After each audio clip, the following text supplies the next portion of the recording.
Kondisi mencekam, puluhan aparat gabungan mengepung rumah persembunyian desertir Sertu Hendri, Kelurahan Parit, Tanjung Pandan, Kabupaten Belitung.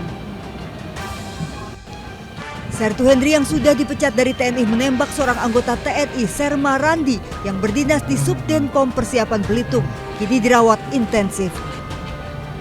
Pelaku merupakan DPO Subdenpom Persiapan Belitung. Sebelum penyergapan, Dandim 0414 Belitung sempat mediasi dengan pelaku, namun pelaku kabur. Kalau diberucap jangan takut, saya tidak akan nyakitin Ayu. Biar gimanapun, biar gimanapun keluarga Henry dia mau inilah.